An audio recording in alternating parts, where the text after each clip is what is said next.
right, do as I say, not as I do. My work trauma comes from leaders who would say, do as I say, not as I do. Because you tell me to come in, and I'm coming in, and I'm putting in effort.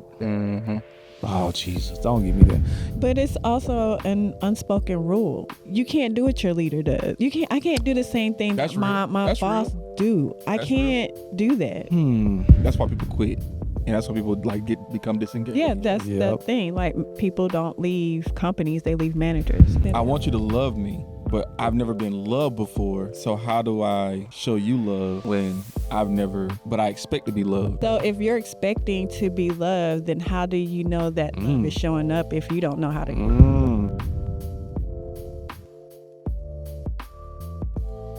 Are we talking about it? Yeah. Do as I say, not as I do. You're a leader and you say, do as I say, not as I do. I don't know. I kind of like it, though. I was just playing. But anyway, let's get into it. Where do you like that? I was just playing. I would like that. I'd definitely do that in the bedroom. Crickets. Well, I'm trying to make it don't make sense. I said, do as I say, not as I. Oh, okay. Well, You're selfish. I got you in your selfish tip. I got it. I'm not selfish. anyway, You just said it. before No, we... I'm not. I said that I'm going to start trying to be selfish. Okay. Before we get into it, make sure y'all hit the subscribe bell, like, comment, and share. We need to get some engagement here so we can get this video circulating on YouTube here. But y'all go ahead and hit the like, share, subscribe, and all that stuff. But yeah, let's get into it. Doesn't it make that sound bing? Yeah, I'm going to put that there. But yeah, so do as I say, not as I do. Where? Oh, I'm just asking. This is what Be More to Do More has turned into, man. Just, wow. Anyway, I will say let's go in the corporate world. Can we talk about that? Let's Yeah. talk about it. Yeah, let's talk about it, man. Like, do as I say, not as I do. Have you ran into those type of leaders in corporate? You know what's so crazy? What was that? Not really. Really? I don't know. I feel like, at least in our company, for the most part, everybody has lived or walked down the path that you're trying to get down. Mm-hmm. So essentially, it kind of works out. Right. Now, what I will say, I was one of those leaders that I always preach lead by example and all that. And I was very disappointed to find out that everybody's not going to do what you do, and you can't expect them to do what you do. Right. And so it's like, that's disappointing. Yeah. Wow. I held myself to that high standard when I was coming up, and then as people come up, I can't necessarily hold them to that same standard. Why not? That makes you a leader. That's why you're a leader. Everybody can handle that, though. But don't you do that at home What you mean? with your kids? Kind of. Mm-hmm. So at work, so you're saying you don't expect someone to do things the way you're asking them to do it. You want them to do it on their own. What I'm saying, okay, I'll give you an example, right? Mm-hmm. If we open up, let's say we open up at 8 o'clock. Mm-hmm. What time would you get to work, Tone? 8 o'clock, I'd be there about 7:45. Okay. Mm-hmm. LD? 7. 7? Because I gotta think about it. I gotta think about traffic. You're gonna be there before me. Okay. No, what time you gonna get to work? Like, what's your arrive to work? I'll arrive at 7 because you gotta prepare. You don't want to get there at 7:45. That's This is my point. This is exactly my point. I'm happy that y'all had different times. So I'm the 7 o'clock guy because I feel like you should have to prepare. You should you got to get your mind right because Set the tone. How many people come into work really ready to work?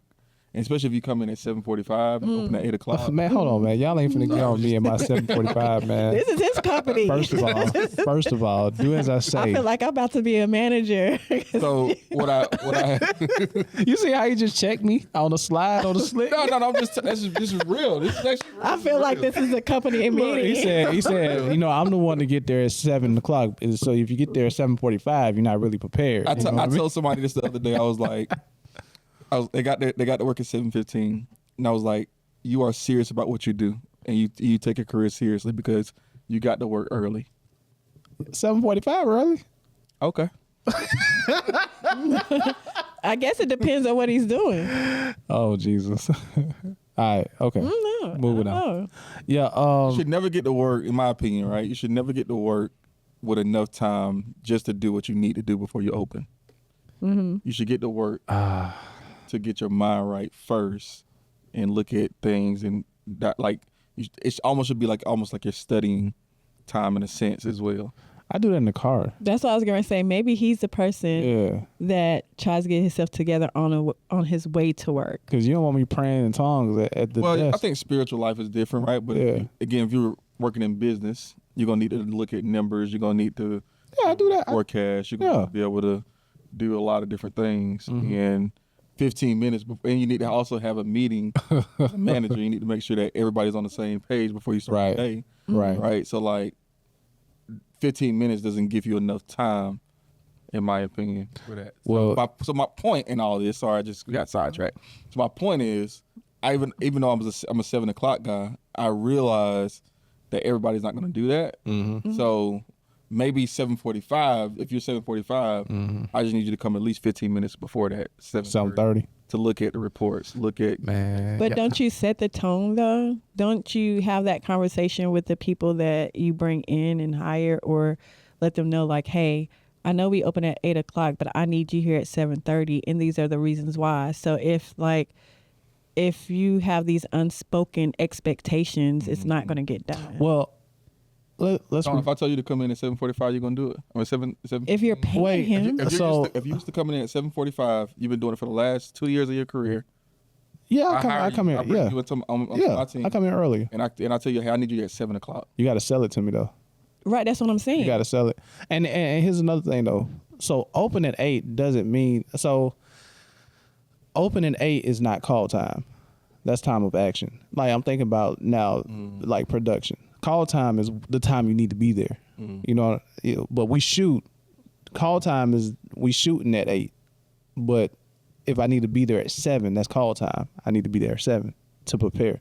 So like those are like standards that you set from jump. Not like, oh, if you want to come in at 7, you can. Nah, you need to be here because it takes this amount of time to prepare. Then you make it, So if that makes sense. Yeah, but if you don't feel like it's necessary because you haven't had to do it, what you've been doing up to this point has gotten you to where you are. No, I feel you. You don't feel like it's necessary.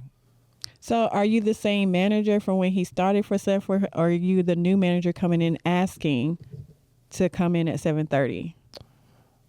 I'm hiring Tone. So you're hiring him. But he's worked in the same company, just maybe a different. Well, I've been longer. Okay, and so he's coming on to your team. He's coming on my team. Okay. Yeah. So are you there? So you're there at 7. Absolutely. Okay. So well, I'm not there because I'm.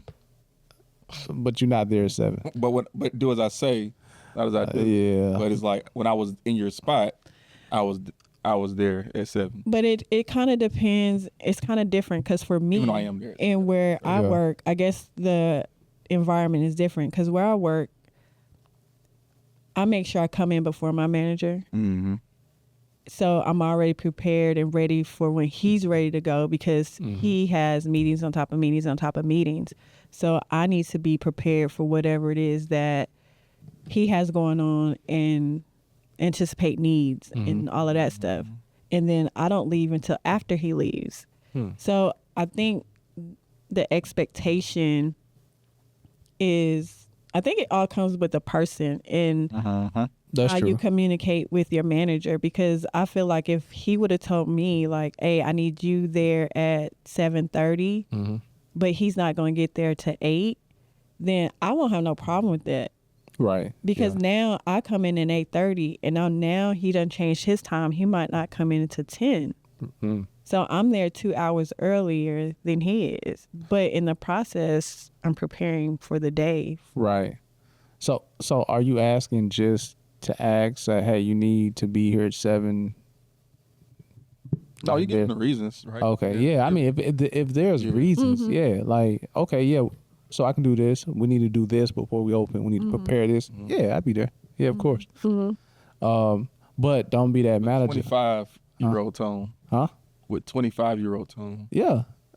See, that's the thing. So my work trauma comes from leaders who would say, "Do as I say, not as I do." Because you tell me to come in, and I'm coming in, and I'm putting in effort. Oh Jesus, don't give me that. You tell me to come in, I'm putting in effort. I'm putting up numbers. Hold on. You sound like you don't experience to do as I say, not as I do. Huh? That's what I'm saying. Yeah, I experienced it. Yeah, it's a trigger. He was about to go in on that. It's a trigger, man. Because I had managers, not leaders. I had managers. The difference that will say, come in at such and such, but you took the day off. Oh, you gonna be at home today, and this is like 3 times a week. You only come in twice a week, or you come in late. With Chick-fil-A, like. You know what I mean? Like it's different, man. Like you can't show me. You have to show me what that looks like. Now, Tony, you have to show me what that looks like. But it also produced a different type of leader in me because I'm like I don't want to be that type of leader. Absolutely. You feel me? But it's also an unspoken rule. Like you can't do what your leader does. I can't do the same thing that my boss do. I can't do that. I can't because he chooses to work from home today. I can't say, well, I'm working from home today. Why can't he do it and I can't do it? Like, you can't do, it's like an unspoken rule that is amongst businesses. Like, I can't do what, I'm just starting out. I can't do what a manager does. No, I get that. But when the mistakes and the losses fall on you, and not the manager. So now here, It's always following the manager, though. Huh? No, you're the subordinate in this point, not the leader. So if you're telling me to come in early to do this or to do this, but you make excuses as to why you can't do it or you won't do it, and then their leader is on our case and they're saying, hey, this person's not doing this person's not doing that. Like, it all falls on me now, not the leader, but he's pointing his leader to me. Why would I then want to be Something's there? messed up right there, because then that means that leader is not holding the manager accountable for his actions. Because if I'm just say, like, if you're the associate, Henry's your manager, and I'm Henry's manager, and Henry's like, oh, Tone is not doing the work. Is that what you're saying? So yeah, but Henry is covering himself. So who are you gonna believe, me or him? I'm not gonna my managerial skills is not gonna say, hey, we need to talk to Tone. I'm talking to you because you're supposed to be managing him, and why isn't it getting done? I'm going to hold you to the fire because I got to hold him accountable. Right. You know what I mean? So it's like, that's like saying Arthur goes to Tim and say, "While LaDonna didn't schedule this meeting." Okay. Well, let's not go back to that manager. Let's go back to my manager, right? So let me give you a scenario to kind of give you some context. I'm gonna give you a story, right? So, pandemic, I was working in a bank. So, during the pandemic, Which bank? Because Bank of America is kind of different from region. I ain't even gonna tell you which bank. I ain't even gonna tell you which bank. I'm gonna just say what are the colors? blue and green. Okay. But anyway, I was working for the bank, in a Kroger. Who takes a bank in a Kroger serious? Anyway, I hope they don't sue me for this one, man. But anyway, so the pandemic hit. So activities, functions changed now because the way you get business before, you can no longer get business now. So versus making 10 calls a day and then going out to get business or in the store to get business, making what they call public announcements on the intercom. That's so whack. It does nothing. Anyway, we had to now make 25 calls, right? Now here it is. I had like personal banker experience, but I was a teller. Okay. So I'm working as a teller and I'm telling you, hey man, we need to change some methods here, right? Because the methods that we're doing are just not working. Sean is on our case. How would I know that? See, that's another thing. Accountability. Sean is. Oh, I mentioned his name. Dang, I'm gonna bleep that out. But this man, There's a lot of Seans in the world. nah, man. We don't even know. We just talked about a Sean. We just talked about We it. don't know Sean who's Drake Yeah. mentioned. But I mentioned the colors of the. Sean Carter. Nah. Anyway. Sean Jones. So he's the Big manager Sean. of my manager, right? Some things need to change. I've been making 25 plus calls, and remind you, I've been getting sales over these calls, like credit card sales. Like we're going up, right? So one Saturday, I only made. I think we had half a day of Saturday. I only made like 6-7 calls. But the whole week I made like over 25 calls. And remind you, the only one in the branch making these calls. So Saturday I made like 6-7 calls, but Monday hits. I come and I see an email and it's CC with my name in it. Anthony didn't do such and such this Saturday. This is why our numbers is looking like this. And I'm like, what? So I blasted him in front of his own manager. Like, yo, this is what's going on. Needless to say, I had no need to have a conversation with him anymore because I think at that point now my manager was being held accountable. So that's the type of thing that I'm talking like you want us to do something and you're here, you're a manager. I can see your position. That's different because you got many locations, right? That you have to travel to. So but you're in the branch with us. And our branch is getting hit. But you want to take off, you know what I mean? Or I don't feel like coming in today, or you come in late with Chick-fil-A. Like, bruh, get in the mud with us. Didn't bring nobody else no Chick-fil-A. Didn't bring, you know what I mean? So he's just a manager. He's not a leader. Not a leader. That's what I'm saying.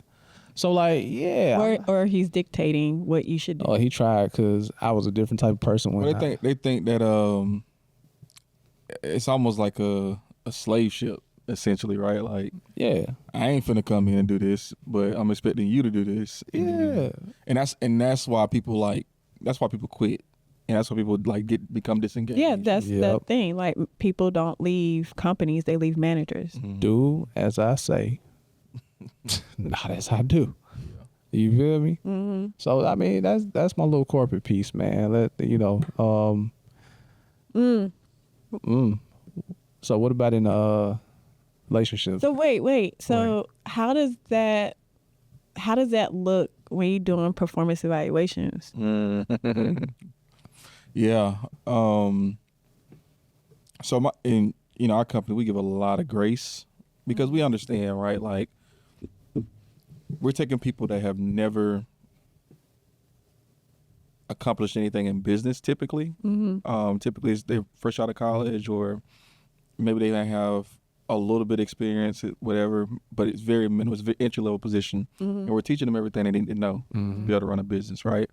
So sometimes whenever you get into this leadership position and you become a manager of people, you don't fully understand that of the weight or gravity that your decisions and and what you do affect other people, right? So you're having conversations. Obviously, you have a situation like Tone, and let's say Tone, instead of the email, me sending the email to CC and all that stuff, let's say Tone comes to me and he's like, hey, this is what I'm experiencing. I came here for an amazing career, and I'm not getting that with this person. So then we just start the paper trail, because at the end of the day, right? Like, you have to. That sucks. Paper trail. Like, it's unfortunate that you paper trail sucks. but you have to. But as a leader, Depends on the paper, though. It does. but you have to you have to start to document those people, because now that person is managing 3, 4, 5, maybe 10 people, depending on the size of the store, and they're affecting 10 careers. Yeah. So if you don't document those people, that leader that's doing as they do, as I say, not as I do. If you're doing that, when it comes, kind of get back to your point of, like, when it comes to performance reviews, like, by the time I get to your performance review, because we typically do it annually. Some people do it, biannually or whatever, right? By the time I get there, I got this whole, series of events that have happened that we've spoken about that you need to improve on. So now I'm gonna give you 3 months to figure it out. 3 months. And if you don't figure it out within the next 3 months, because I've given you a lot of time, I give you a lot of coaching, a lot of development, then let's find somebody else, that can fulfill the responsibilities and obligations. That's going to lead by example, because you're not it. You gonna cut them loose, bro. That's how you do. Dang. No mercy, bro. No, that's what you mean? I was just mad. You saw how you went into executive mode right there? I just felt that. Nah, I was like, dang, bro, you just left me hanging. Like, just no career. You got a wife. You got Do your job. That's the beautiful thing about it, though, right? That's the beautiful part about it. If you do your job, you good.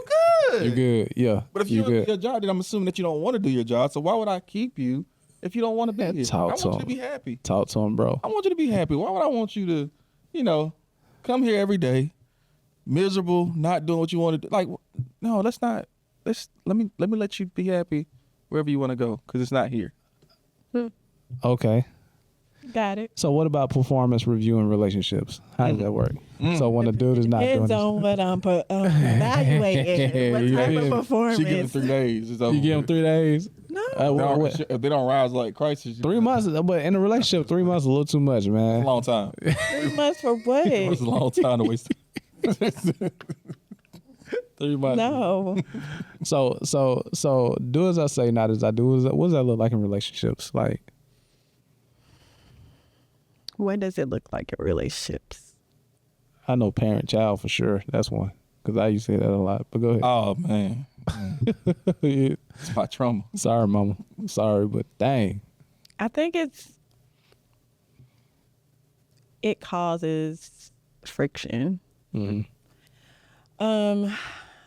does that look like? But what does that look like in relationships, though? Like, do as I say. Do as I say. Not. Oh, I got an idea, but go ahead. Go ahead with your idea. Nah, man. Go ahead. I'm listening. No, I just want to see what the idea is so I can. So, all right. So my wife and I, we do therapy, right? I put this out a lot. And there will be instances, like in our session, we would ask for a thing. Man, all I want is this, and to not be doing this, right? But then that's the session. So now we're living life after the session, and we have certain habits. So I might end up doing this, and then she was like, I thought you didn't want me to do that. What? You know what I mean? In my mind, I want to say, hey, do what I say. Not as I do. I'm petty, though. I will do something that you told me that, like, I do something what I do? I do something that I'm telling you that I don't like about you, and I would do it to you. Just so you can see what it feels like. See how and this is what I've been trying to tell you, that this is So you play tit for tat? Vindictive. depending on the situation. But like we said before, you don't know that begins and when it ends. Well, it's not like a tit for tat. I wouldn't call it tit for tat, but it's like I need you to understand why I'm telling you, because sometimes when you have a conversation with somebody, right, and especially with your significant other, they don't really understand what you're saying, or they act like you don't understand what you're saying and why it's such a big deal. Like this ain't that big of a deal. Okay, right, it ain't that big of a deal. Cool. And then you do it, and then I do it. And then remember when I asked you to not do that? But also too, like, I'm petty. That's not for you. I was the same way, bro. But go ahead. Go ahead. Y'all petty. Go ahead, LaDonna. So now we know why relationships don't work. It's not women. It's the men who's being petty. Man. Wow. Y'all sat here. No, and said shout out women that catch amnesia. Like, y'all forgot. Like, what? I don't remember doing that. What? Right. Anyway. No, y'all have. I'm triggered. I'm triggered again. Huh? Y'all do that when y'all get caught. Yeah. What? I don't See? remember. Don't know. Who? Oh no, girl. Sound like Scooby Doo. Man, okay, but so go ahead. In relationships, it shows up like expecting without giving. So I'm expecting loyalty, but I'm not giving it. Nah, okay. So that happens a lot in relationships. Yeah. What if you don't know how to give it? That's a deep question. You don't know how to give Because, okay, loyalty. do as I say, not as I do. I want you to love me. So now we're talking about love. It's the same. But Love and loyalty. okay. Well, I want you to be loyal to me. Let's talk about love because that's what you brought up. All right. Well, I love. Let's see if you're passionate about this love. I think love brings loyalty though. I could be loyal to somebody, but not. I'm loyal to my responsibility, my job duties. Loyal to the chick. No. If you love your job, you won't care. You love it though? My job- my job? No. I love my job. Okay, cool. All right, cool. I love going to work. Yeah, but so Excited in the it morning. breeds loyalty though. But that's like saying like if you get another opportunity that could be better and then involves you to grow, Mm-hmm. I'm not going to turn away from that. Nah. Okay. No. So Well, you're loyal to yourself. that yeah. part. Yeah. Mm. To your. So to, back to love. we're Back gonna- to love. What Go does ahead. it have to do with anything? No, just wait. I forgot what I was saying about love. I ain't gonna lie to you. But, You- but With the expecting.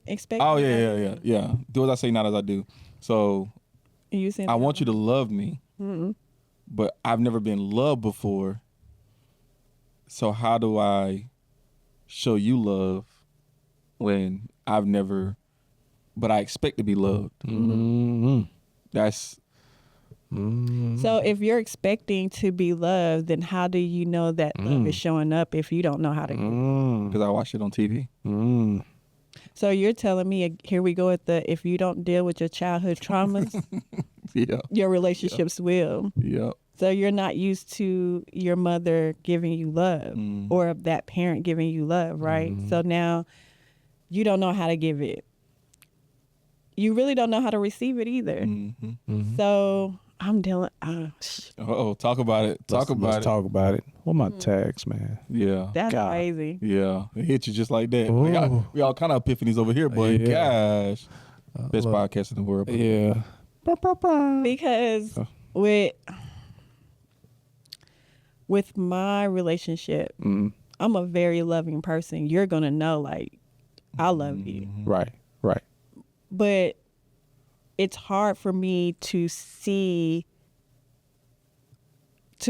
love from the other end because it's not given in the same way. Right. Yeah. Yeah. I grew up where there's praise. My dad, like, you know that you're being loved.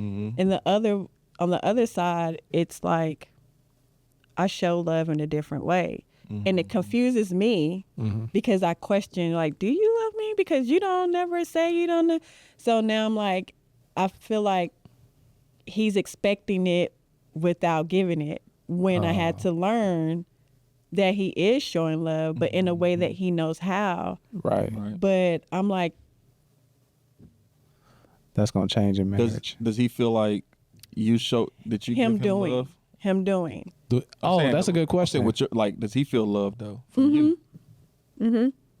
But the problem is, do I feel love from him? Because it's different. Yeah. Because I feel like love is like something that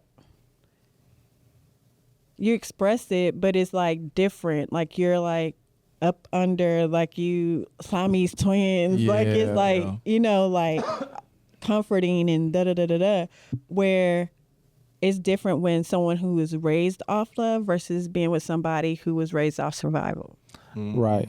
And so that love comes in different forms because he feels like his actions is, if I cook for you, that means I love you. That's me showing. Act of service and Yeah. So I knew he was going. I knew he was going to it. I knew it. So Right. he likes to see that, like I was talking about earlier with Drake, he likes to see those expressions. He's like, Right. to see like, oh, okay, that makes her happy. So this is the challenging part though, and this is something I struggle with. Like this is where love is tested because it's not about me expressing love the way I know or the way that's familiar to me. But if I say I love you, I have to now dive into your world and express love how you best receive it, and vice versa. That's true love. And I struggle with that in marriage because my wife, she's touchy, right? But I'm not really touchy like that. You know, I struggle in the area, but I'm gonna be. That? Huh? Why is that? I don't know. I just always been like that. Did you get hugs and stuff growing up? I don't know. I thought you about to ask him a different question. Like, did I get molested or something? Nah, I didn't get molested. No, I wasn't gonna ask that. Did I get molested or Yeah, something? that's what I thought she was about to ask you. I was like, dang, like, what's the answer though? No. But a lot of times though, right? Like that'd be the case when somebody has challenges, you know, showing intimacy. It's typically because they were, you know, assaulted at one point, or someone made them feel uncomfortable to the point. I just don't want that. Yeah, you know? yeah. I don't know why. Honestly, I don't know. I'm just like, but I show like acts of services, word of affirmation, because that's like how I like to receive it. So sometimes our love communication, it gets kind of like screwed or direct or whatever. That's what I don't understand. When in relationships, like, you have a certain way of receiving love, but you project that onto your partner when that's not how I want to receive the love. Right. So why can't you switch that up? I said, no, okay, my wife knows if she wants hugs, right, and that lets her know that I love her, why can't I just do that? But why do I have to show her how I receive? That's selfish. Yeah, I agree. And that's my struggle. It's not that I'm not doing it or I don't want to. It's struggle.